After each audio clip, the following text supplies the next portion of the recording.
Štai matome, kaip mano pežukas gražiai pasipuošęs laikraščiais. Gerai, kada radau šiais laikais. Ir mes dabar mėginsime užpūsti dažais lenkščiais. Buvau specialioj parduotuvėj, parinko dažų. Ir mėginsime dabar uždažyti.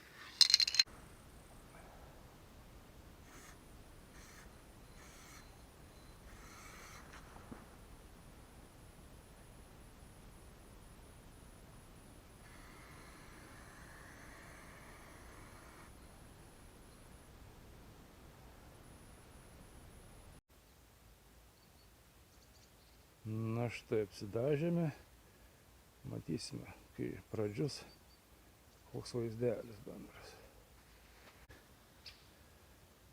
Dažai kainavo 18 eurų, būtų kainavę 15, bet durys esantis kodas buvo nusitrynęs, taip kad ta darbuotoja parinkinėjo sudėtingesnių būdų, dėl to ir brangiau gavosi.